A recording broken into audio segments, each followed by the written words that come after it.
saisi à Maluku. Face à face, président Tshisekedi ainsi que Évariste Ndayishimiye.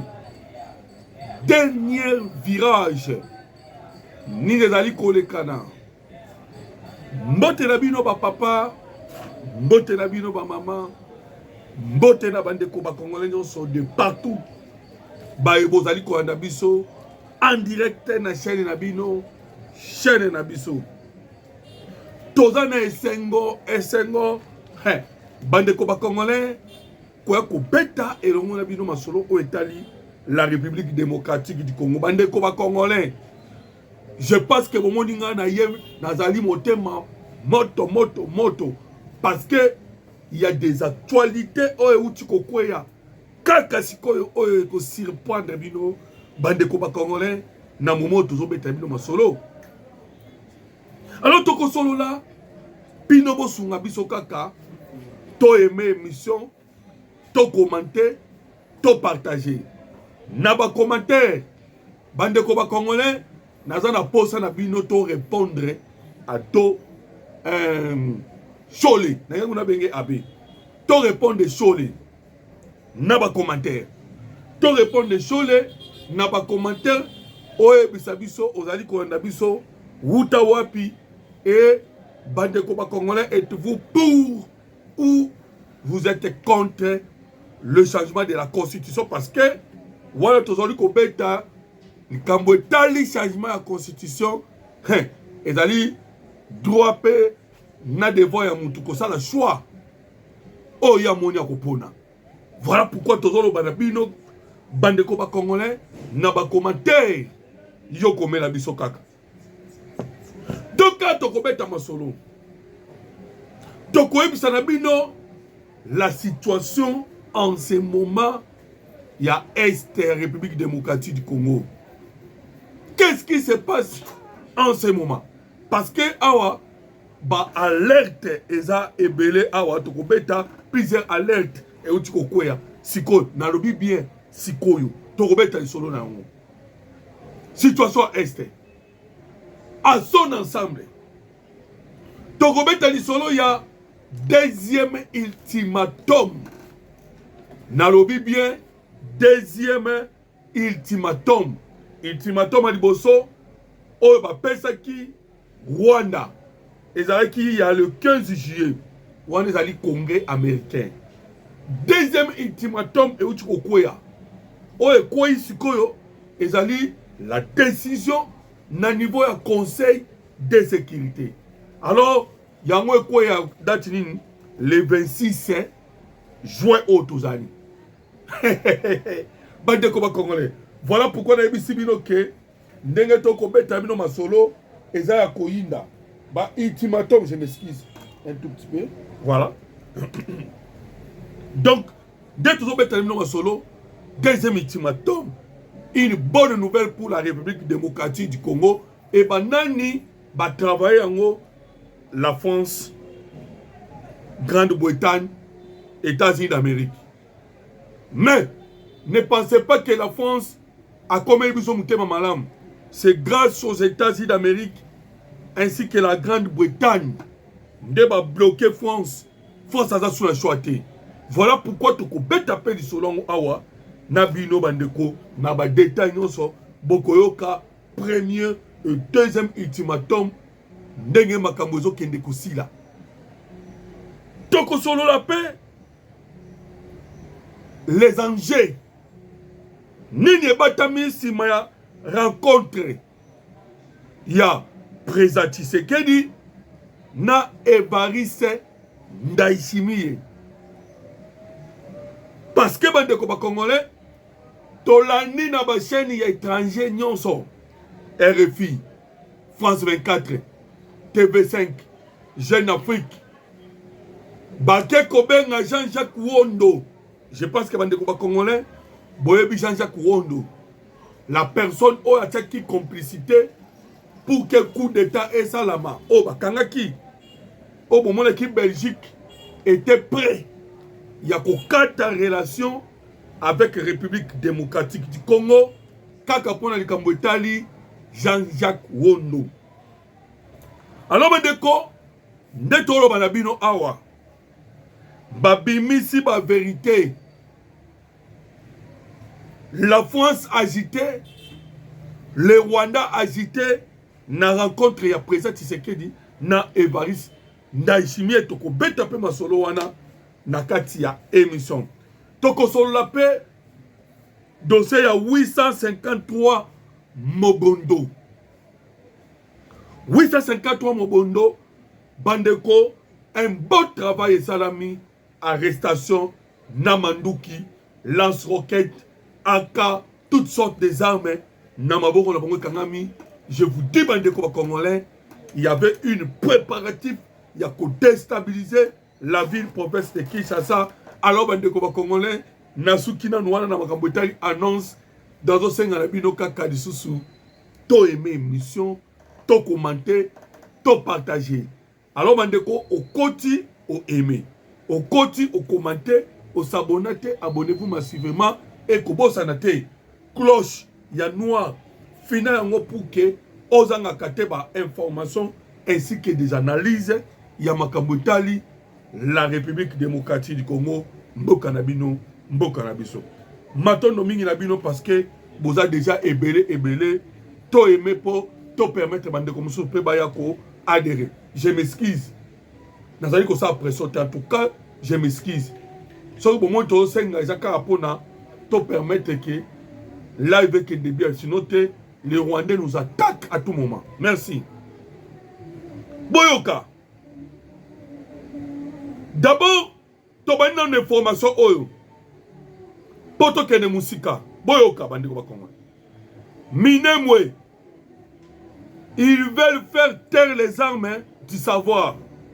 Boyoka. Boyoka dossier zaliawa. Makambo eza kobeba na Minembwe. To gagnaki même eloko elekana kina Rubaya yango elekina Minembwe. Alors tozoloba la situation est très compliquée. Tozobeta maso nango. Mais boyoka l'information. Après des échanges stratégiques avec les États-Unis d'Amérique, le président Tshisekedi poursuit son offensive diplomatique en rencontrant le président du Burundi et le président en exercice de l'Union africaine, Evariste Ndayishimiye. Mokonzamboka, les États-Unis d'Amérique, a sali plusieurs rencontres diplomatiques. Après, yango,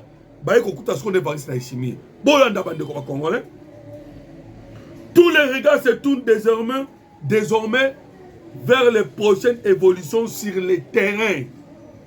Les signaux qui émergent pourraient annoncer un changement des rapports de force réservé à une nouvelle déconvenue à Kigali. Le Congo reste debout et déterminé à défendre l'intégrité territoriale. Mandeko. Information dans le Tongo. Eza somo. Mais Boyokana nous rencontre la président Tshisekedi na Evariste Ndayishimiye et tu trouble na Rwanda, trouble na France. Ndena uti ko betemno solo. France 24, Jeune Afrique, RFI, Bango tout. Quels sont les enjeux? Quels sont les enjeux? C'est parce que na mikole uti ko lekana. Le général Neva Evariste Ndayishimiye, le président de Burundi a subi la pression. Pression kouta wapi, kouta na Rwanda, kouta na France, kouta na États-Unis d'Amérique, kouta pe na Congo. 4 pays. On va avoir la pression. Na président Evariste Ndayishimiye. Tous les 4 pays, l'objectif est la nini, est la République démocratique du Congo. Tu sais qui m'a déjà bandé comme Congolais, que na Kacha Bitumba, la France et le Rwanda, ont visé Grand Katanga. Barobi que pour que va faire agenouer Tshisekedi, un dialogue naba M23 qui sont rien d'autre que les Rwandais, un dialogue, ou dialogue wane kosala nini, dialogue ane komema biso na mixage et brassage comme ça la France et l'Union européenne va continuer à minérer facilement par le Rwanda. Ndeba ça la pression dans Ndayishimiye. Quand on peut États-Unis d'Amérique a béni qui délégation à Burundi aux États-Unis d'Amérique.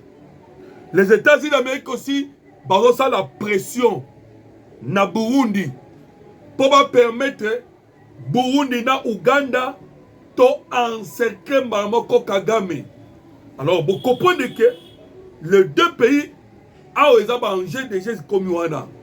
Voilà pourquoi on nous signale la présence il y a des militaires américains, Blackwater, une base américaine, toujours congolais, placée wapi, placée à Burundi.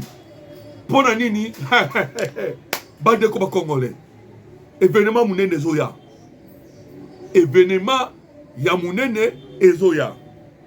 Alors boyoka, le président Tshisekedi aux États-Unis d'Amérique, Mokozamboka, les États-Unis d'Amérique, Akutanaki, na les sous-secrétaires d'État américains dans Makambotali, Afrique.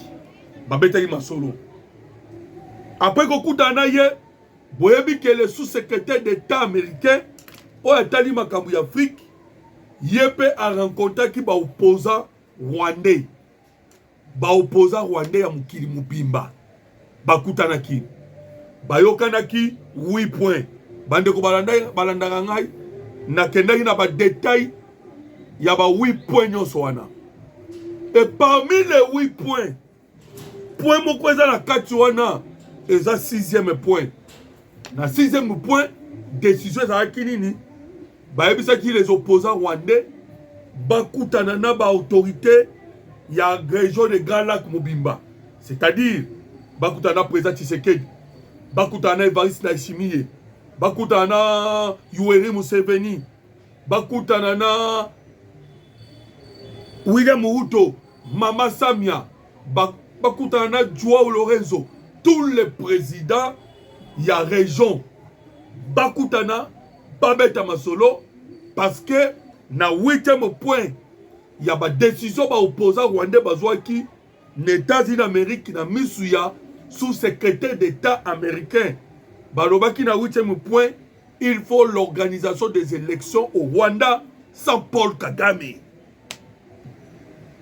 L'organisation des élections au Rwanda sans Paul Kagame. Alors bandeko, le président Tshisekedi peut akutanaki avec quelques opposants rwandais. Donc bino bomona ka keta la match. Bino bomona ki ka ke ake makambo a Léopard. Nzoka Mokozamboka kutani avec quelques opposants rwandais. L'objectif est nini? Kagame doit quitter le pouvoir. Les Américains ont fixé deux ultimatums. Boyo Kanata Ngilabino, deuxième ultimatum. Premier ultimatum, Boyebi déjà. Mais Boyo Kananou, deuxième ultimatum, Yaba Anani, Yaba Américain. Boyo Kanata Ngilabino, parce que c'est très important pour nous la situation en Boka Congo. Deuxième ultimatum, fixé par les Américains. Wanezali, na niveau à Conseil de sécurité. Il y a les Nations Unies. Boyoka, urgent. Le Conseil de sécurité. Nanazotanga, bino bozo koyeme. Nanazotanga, bino bozo koyeme. Bandeko bolandanga chaque jour. En tout cas, je vous demande pardon encore une fois de plus. Tome sanakaya, ozo landanga, ozo koyeme baramoko. Parce que, tozo habitude wana, pour permettre à biso, to prester et que live nabiso et que n'a bien. Merci beaucoup. Lorsque on répète de temps en temps, et quand Takabiso peut faire d'idées, mais on ne sait pas comment faire, on est obligé. Boyoka, deuxième ultimatum des Américains. Mais cette fois-ci, Balobi d'ici le 26. D'ici le 26, Nini, le 26 juin. Ce qui Kagame a bête à Saïna Lombango Mingi. Comme aujourd'hui, nous sommes le 21, le 22, le 23, pardon. Aujourd'hui, nous sommes le 23. Celui qui a profité dans 3 jours, Oyo, Abimisi Basoda na Congo, il sera épargné. Parce que, ultimatum, il y a le 15 juillet, Ezali. Mais Américain va sentir déjà que, tant que le 15 juillet, mais Kagame a outi kokota Basoda na obeta lisolo wana. Tant na kobeta lisolo ya makamwa minembwe. Na kokoma wana. Mais Kagame ba ibisa qui est déjà d'ici juillet, Bimisa Basoda na yo. Mais ils ont constaté que Kagame a outi sou kokota Basoda. Na bitumba ya minembwe. A kotisi 4 drones kamikaze, a kotisi Basoda. Voilà pourquoi ma vie bon. On est tous à le 15 juillet. Tous ont bêté le 26. Le 26 juin, oh, tous ont bêté. Ceux qui ont eu moins chance, Abimisi Basoda ne mbang mbang. Avant le 26, nde tokota la ndenge nini, toko iko sala. Boyoka, urgent.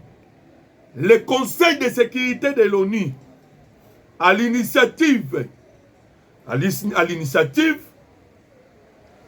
étudie, à l'initiative des États-Unis d'Amérique, de la France, des États-Unis d'Amérique, de la France, ainsi que de la Grande-Bretagne, étudie des sanctions contre 6 individus et 2 entités liées à l'insécurité au Kivu.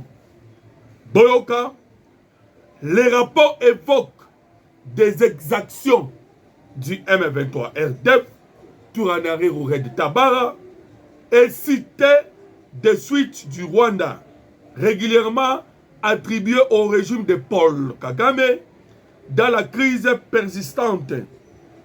Funga Kanda va encore une fois sentir un tremblement de son pays. Réunion du Conseil de sécurité d'ici le 26 juin. Alors, on va comprendre. Deuxième ultimatum.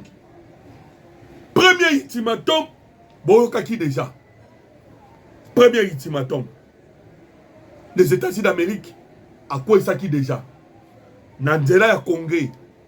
Balobi bien que Nandela ya Congrès. Amérique a lobby. Si le 15 juillet, Kagame bima na Congo.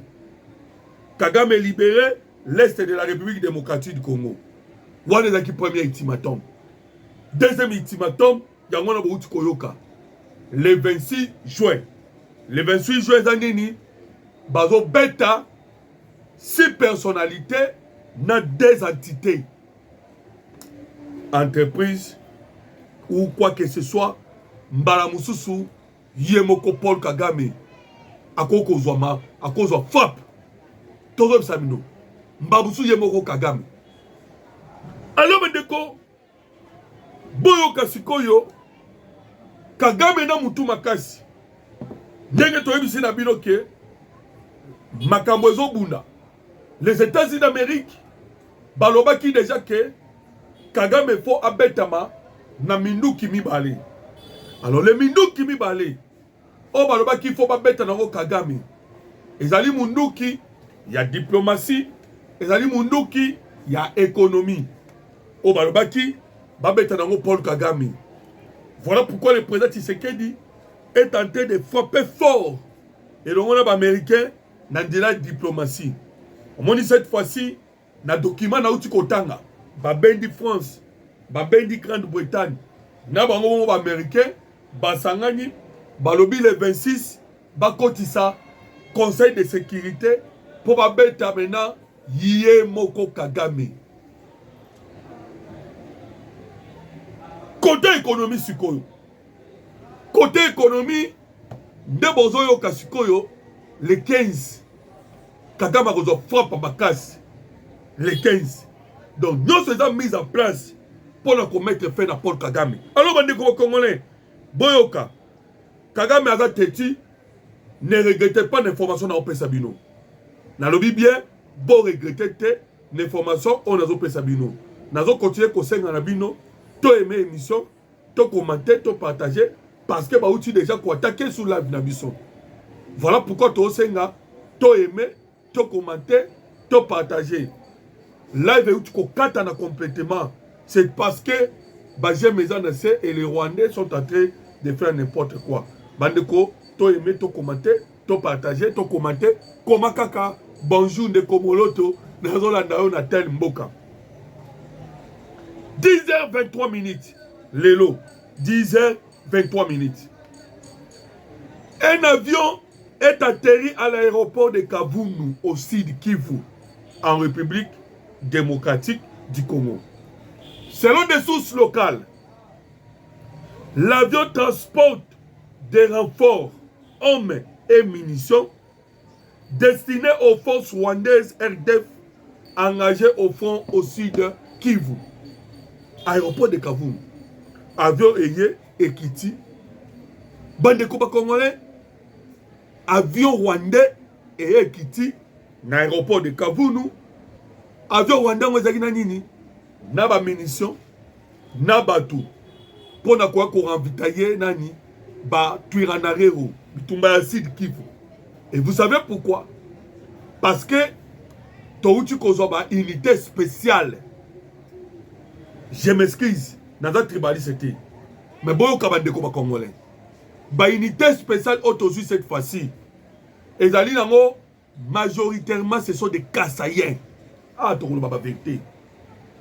Ba Kassaïens, de Moutou, Bazali na Minitoyo, unité spéciale, et ton na ba Kassaïens. So bazo so ba Kassaïens wana, bazo tinda bango na Este. Poba Bunda, et l'on avec des Burundais. Pourquoi? Pour sauver la nation. Trahison et ça n'a dégâts au Sakanate. Tellement que, Bayi Rwanda 30 ans, va comprendre que, bande qu'on a vu sur Est, ils ont compris, que Kagame atanga la guerre psychologique. Au Kagame atanga. Guerre psychologique. Donc, atanga kaba comportement, atanga kaba nature, atanga kaba vie, yabayi Congolais. Et il a compris. Il a compris chaque tribu, chaque ethnie à l'est de la République démocratique du Congo. Talaka Kairo Kwasala qui est, lorsque Bakota qui ouvira, cible n'est pas Bembe. Mais, à quel cas on va liro pour Basungaye. Et ce sont les jeunes qui liro, ce sont les jeunes qui liro, Ndebaya Kisikoyo, Kosunga Paul Kagame, Kosunga M23. Baké placer ma bombe, moins $500, Keno Chabom, trahir Ndekonayo, et la même stratégie Oyo, ba français, ba belge, ba ono so ba qui coloniser. Ils viennent pas Ndekonayo, ba corrompre. Et c'est ce qui se passe à l'Est. Il a tellement compris la faiblesse, Yaba Etini Nabiso, et il utilise les monnaies. Il utilise Mbongo pour la kosala nini, pour la koluka ko convaincre moko ya bikolo na objectif nini, na objectif ya ko dominer. Et maintenant skoyo des unités spéciales avec des armes sophistiquées bazo ya skoyo mais mingi ya bakasaye. Bitumba skoyo continue à phase mususu. Le président Evariste Ndayishimiye ayaki na Kanda. Kanda pourquoi? Parce que il y a des trahisons au Salamakuna na Est. Bandeko. Bien sûr, Toyebi. Ba mercenaires français bazali. Mais aux amabé na biso. Ba mercenaires français bazali. Ba mercenaires polonais bazali. Na kata bitumba Est. Mais ma beleza à Congo. Nous on n'a pas de problème dans les français. Parce que RDC Tigala qu'on jamais en France. On n'a pas ces problèmes. Mais à Tozoloba, il y a des mercenaires français à l'Est. Bande Kobo Zanatangela Bino, témoignage ya Bande Konabiso ya Est. Bazo Kotai Sabiso, Ndenge ba mercenaires français Bazali. Boyoka, oh message à Moko Ndeko. Boyoka Ndeko Ndenga Lobi. Oh, en attendant, ici on viole, on pille, on entre dans des maisons. Déjà comme on veut, des Blancs installent des choses partout. Il y a plus de Rwandais à Kaziba que de Baziba. Maintenant, mais ce n'est pas un buzz. Ça n'intéresse personne jusqu'à ce que cela arrive à Uvira, Kalemi, Kamituga et Chabunda. Boyoka Clémentaire, Boyoka témoignage Moussousou. Il certifie la présence des mercenaires blancs et installe d'antennes et appareils sophistiqués. Boyoka Ndeko Moussousou. Il certifie la présence des mercenaires blancs et installe des antennes et appareils sophistiqués. Uvira et Baraka sont des passages pour Kalemi, qui reste l'objectif principal avant la date butoir des Américains. Boyoka Lisusu, ici les Rwandais parlent aux gens, ils ne cachent pas leur objectif. Rwandais, Français, mercenaires français, Rwandais, Sangani, bazo installé antenne, bazo yokana, bakende objectif ezali Kalemi. Pourquoi? Parce que Evariste Ndayishimiye a beaucoup fait sa bango passage. Pourquoi? Parce que lobby les États-Unis d'Amérique, todo kende na date ya le 15 juillet. Yango na bazo potamba ngumbango. Pourquoi? Parce que les opposants rwandais se sont déjà réorganisés. Réorganisés pourquoi? Bakendeko attaqué, récupérer Mboka Bango Rwanda où ils ont pris en otage par un marionnette Yaba Occidentaux Paul Kagame. To aimé l'émission, to commenter, to partager. Beaucoup de bande combat congolais. La situation est Mboka Congo en ce moment. Voilà pourquoi l'urgence. Oye Memi Yemoko, Evariste Ndayishimiye. Dans le mbango mingi na ville province de Kinshasa. Alors Medeko, Vital Kamerhe en fuite. Bisotem tutolo bango. Vital Kamerhe en fuite. Nini komedi Vital Kamerhe. Boyoka bandeko ba Congolais. Nazo zonga na este. Mais Boyoka, tant que tozolo ba ke complicité za na mboka. Banguna Congo. Trahison. Ils ont eu Kinshasa. À part ton bande de sur Est. Mais belé makambo sur le Canada Est et où Kinshasa. Parce que le commandement, ils ont eu Kinshasa. Les Viembo sur le baki, vous mes frères de l'Est, quittez dans les groupes armés. Donc, makambo comment qui n'a pas business. Mais bande de ko ah tozo lo balabino. Depuis que le président Tshisekedi a bloqué qui, ah tozo lo ba, maye le site bango. Bon, quand on appelle ça notre témoignage, mon corps a pas bino, ni ne komeli Vital Kamerhe. A-t-il fui ou il est encore au pays dans un bétebno solo wana? Mais bon, quand on a bétebno solo, nakutana kinan de Komoko, il est de l'Est de la République démocratique du Congo. Bande konanga ba Congolais, c'est monsieur critique Tshisekedi na dégâts qu'on s'agarate. C'est normal. Tshisekedi c'est un homme, il a des faiblesses. Mais lorsque je lui ai posé la question, Ndeko, aux autres critiquer Tshisekedi pour l'année. Ah mais non, ton père de l'avantage est belé. Ngabi, ton père de l'avantage tel que ni. Ah mais papa n'a qui n'a pas carré minier tout ça à l'est. Et depuis que Tshisekedi a yé, Makabu tout est béba. Donc vous comprenez que Timbo Saloba qui quittait dans des groupes armés. Alors, il n'y a pas de ezalaki business. Ou ezalaki kosalama na sima makila ya ba Congolais. Makila ya ba Congolais. Business a kosakana te. Alors, bande koboyo ka dossier ya Vital Kamerhe. Ake wapi, qu'est-ce qui se passe? Nazo banana kotangi na bino ndekona ye Didier Kamerhe. Boyoka. Didier Kamerhe alobi boy. Incroyable mais vrai. Il critique, mais bon, la carte critique, il est en train de lancer un message. Incroyable mais vrai. Le sommet du cynisme est atteint à l'Obi pendant que la RDC saigne sous l'agression du Rwanda en complicité avec l'Ouganda. Pendant que les services techniques du ministère de la Santé ont du mal à contenir la 17e épidémie d'Ebola dans les 3 provinces, faute de moyens financiers et de kits de protection, pendant que l'état de siège échoue et que les députés de l'Ituri et du Nord Kivu sont muselés, face au laxisme coupable du gouvernement et de FARDC, boyoka ba critique. Ndenge moko na ba Rwandais. Critique oyo. Ndenge moko na Rwanda.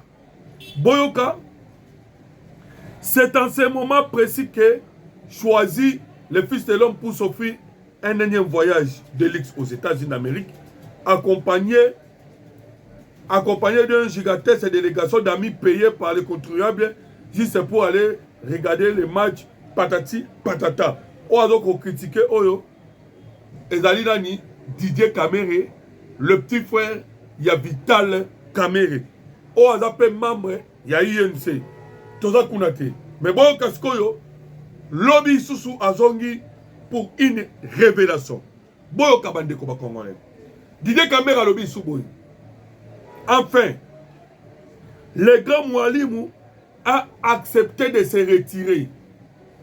Il a accepté de se retirer pour un temps relativement long, à plusieurs milliers de kilomètres en dehors du pays, pour sa méditation et restauration personnelle. En dehors du pays, hein, pour sa méditation et restauration personnelle. Ces débats périlleux, suicidaires du changement de la Constitution, peut continuer son bonhomme de chemin sans lui. Enfin, l'aigle accepte de quitter les marigots pour prendre les hauteurs tant réclamées par la population. Donc, en suivant Didier Kamere, l'aigle qui a Vital Kamere, Kamere est en fuite. Kamere n'est plus au pays. Selon des retours au monde. Pourquoi? Parce que Kamere a bloqué. Kamere bloqué de tout part. Amekiboy, bloc. Azongaboy, bloc. Bloqué. Voilà pourquoi il a pris fuite. Selon Didier Kamere. Tokoye la bino piste de détails. Mais selon tweet, il y a des Konaye, Kamere a déjà dit banda. Pour Boyo Kalabadi Abno Fouazouana. Alors bien, enfin le gars Moualim a accepté de se retirer pour un temps relatif allant à plusieurs milliers de kilomètres en dehors du pays pour sa méditation. Donc il a fuite. Il y a M. Vital Kamere. Alors Badeko, vous savez pourquoi Baokomiko Kiba Kima? Vous savez pourquoi? Il y avait un plan B. Oebongi Samaki. Un plan B. Plan B, Zalakinini. Va attaquer la République démocratique du Congo par Mobondo. Mobondo, bande comme Congolais. Manouki et Bimi. Bravo na député national. Oh, le Lokobi ministre délégué pour les anciens combattants. Nakomo ya Eliezer Tambwe Mposhi. Bande comme Congolais. Tant qu'on va commentaire, dans mon équipe va commentaire, l'émission dans les canaux qui n'ont belé. Bravo Eliezer, bravo Eliezer. 853 Mobondo interpellés. Bandeko, Bango Misusu Baïko se rende Bango Moko. 853. 500, Bazu 500. Batini Bango, et pas Kachongo Kabwik. Pour Bakende Kozwa, la formation. Ba rédiquer Bango Sous. Pour que, ba se, ba désister. Na vie au Badaki Nango di Bosso. 500, 300, oh Batikali, Bazali confiné. Confiné. Wana Moussala ya Eliezer Tambwe. Bande comme Congolais, Manouki, plus de 100 AK. Vous imaginez, hein? Bah AK plus de 100. Et comme la Babo Rondine. Et selon les témoignages, bah Ekobonde là, le ministre Eliezer Tambwe, son excellence, pour que Bapé ça y est 1 million ou le Pamuna Gombe. Atika Kopouane continue. Mobondo, Bomona Kebino Moko. Hippolyte Kanambe alias Joseph Kabila. Na Congo Brazzaville. Agi Kosani na Congo Brazzaville. Oh, aïe Koluka Jama Kabundu. De vérité Bimaki. Yé Moko, fondateur Yaba Mobondo. Alors, Bandeko, c'était le plan pour déstabiliser Kinshasa. Bakata Angela Bandundu. Fufo Yate, Massango Yate, Pondo Yate, Kinshasa est comme asphyxié. Kinshasa Nzale Kota. Population Balela. Va attaquer le président Tshisekedi. Mais vous avez constaté le travail fait par le ministre, son excellence. Ah, tout le Babandeko, Bakangami, Baroquette, Baaka, toutes sortes des armes, Babandeko. Hey, Boebika Bouzo ba YouTube, mais la taille si bino ba photo pe ba vidéo. Même programme wana Bandeko. Nalo bakata munyoso un Congolais à solo. Et c'est que un moko vando prier pour Namboka nao. Mukumba o ezaka epa Tshisekedi moko te. Ovandi o sambe pour Namboka. Ozo imaginer Kagame Kotoyo, Macron Kuna, Union Européenne, Maxime Prévost, Mobondo, Tuyanerero, Redi Tabara, Bananga, Bango tout. Oeko bakisana ba senko. O bakisi SSC 5 C64. Bande konanga ba Congolais. Vous imaginez que Tshisekedi a dans état nini? Tshisekedi a dans état nini? Tango sangisi bango nyonso wana. Contre ka mutu moko. Pona nini? Parce que Tshisekedi est en train de combattre pour retrouver souveraineté na biso. Bande ko ba Congolais. Boyebi ke Tshisekedi Emmanuel Macron senga kina ye. Nous sommes prêts aux Ouattara 35 milliards. Va proposer Tshisekedi 35 milliards. Yotika noka combat. Il y a changement de la constitution. Tika combat. Il y a reconnaissance à génocide congolais. Tika combat contre les Rwanda. Le Rwanda continue à dominer le Congo. 35 milliards, Yangoyo.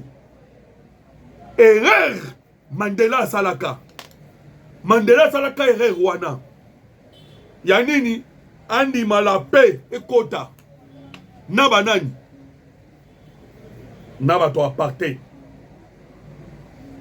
Et Julius Malema, l'opposant à Sud-Afrique, à l'Obaki Yango, a déclaré tout clair que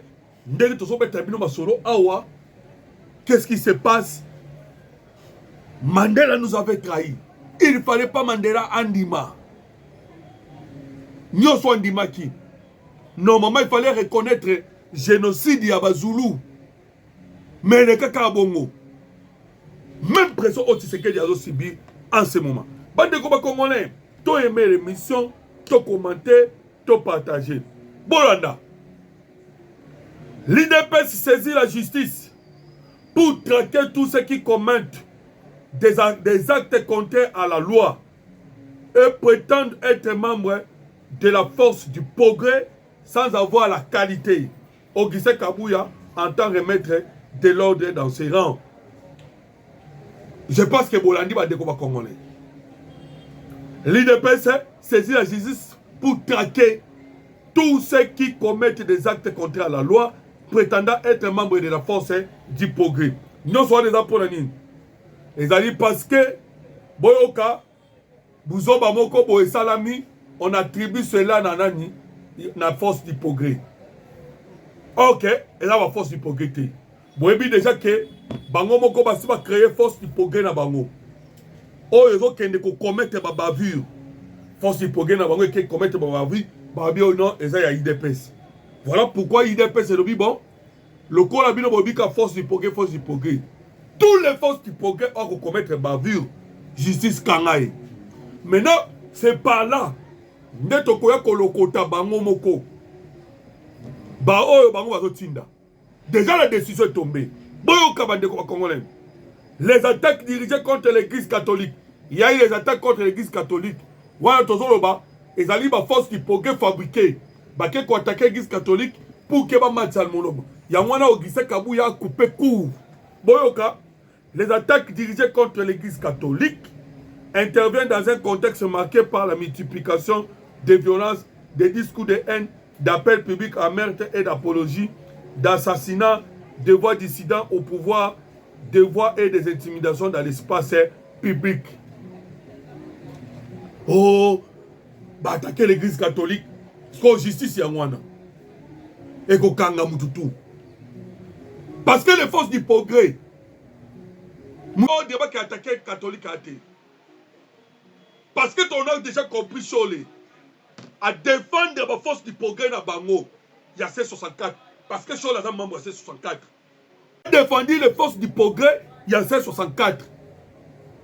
Oh non, les machettes, boka kindenga leki munoko. Bande kwa Congolais. Naza na vidéo awa, na ko kola sabino.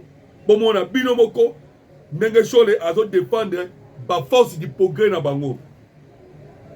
Cholé azo défendre ba force du progrès na Bango.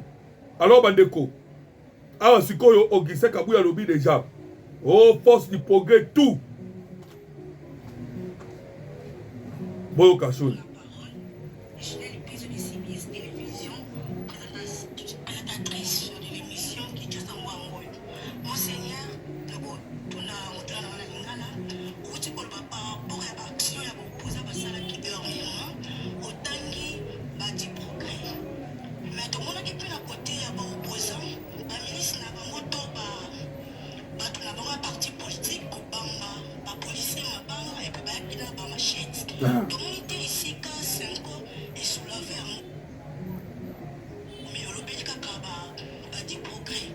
Deuxième question, les opposition et petit sous pour l'activité de région. On va la Seigneur palais de la nation. Message nous n'avons pas ça n'a pas opposant. Oyo, les sous comme manga, la sokomona ou pour la moto parce que palais de la nation ezali ici quand on konzambo kasalaka. Réaction il y a 5 ans par rapport à cela. Merci. Azalaki na opposition. Bon, batata episcopo lokola ngai totambolaka te na nzela mpona kotala leta ya makambo ndenge ezali. Mais tozali na baobservateur na biso bamoniteur oyo batambolaki. Oyo biso tolobi ezali rapport oyo tozwaki oyo eza koloba nayebi te fondement nango eza ndenge nini. Est-ce que ezalaki bongo? Est-ce que ezalaki résistance par rapport na date nayebi te. Okoko zaloza na raison. Boyandi bandeko ba Congolais. Bango bamonaki bango bato fayulu te. So la monnaie bato fayulu te. Mais di progrès bango bamonaki. Fato fayulu bamoni te. Donc là tout ça clair, et ça clair. Baza déjà na ba di progrès na bango. Nde baza wana. Yangwana Kabuya a eu une décision. Tous les du progrès devant la justice. Parce que on a identifié du progrès nini oyo bino bozoloba. Bandeko, c'est un coup d'état qu'on prépare. Bazo préparé coup d'état. Les Rwanda, bazo préparé coup d'état et l'on a opposition. C'est 64, 5O, M23, AFC, Rwanda, RDF, France, Europe, bango tout. Bazo préparer des Tshisekedi à Kouya. Ils ne veulent pas de Tshisekedi. Voilà pourquoi vous comprenez, vous avez une agitation où ils allaient Kouya en ce moment. Agitation n'est pas battue. C'est parce que vous avez que ndenge makambu ezokende ezoleka boyoka. La France est accusée de soutenir l'armée rwandaise en lui fournissant des armes, du matériel militaire utilisé au Congo. Cela me désole profondément car la France prétend s'opposer au M23 et pourtant elle continue de soutenir les Rwandais tout en sachant pertinemment que les armes qu'elle fournit pourraient finir par être utilisées dans l'est du Congo.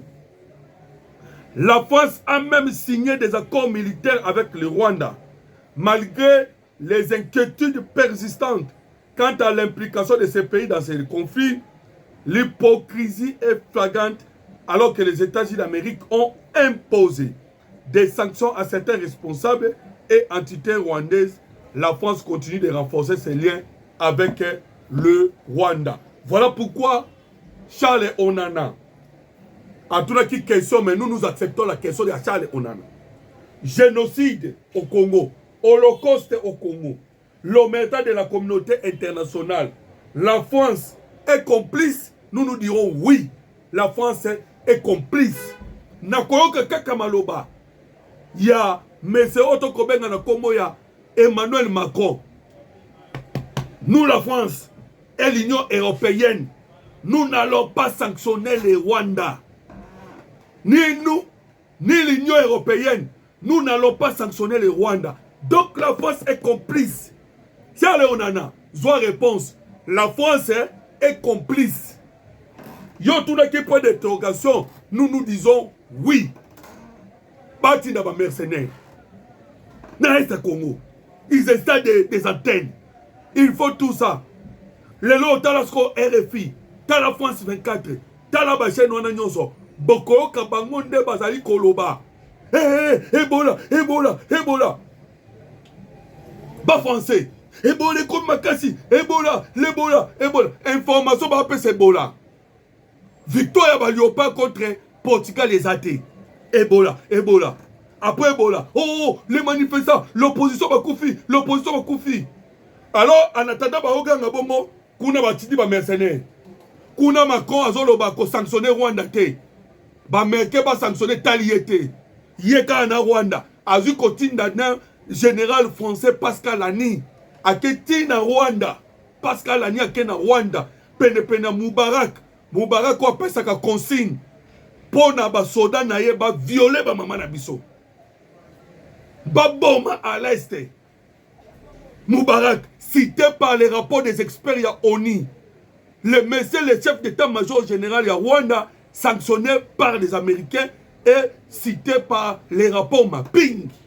N'a pas rapport à Human Rights, n'a pas rapport à experts à Nations Unies.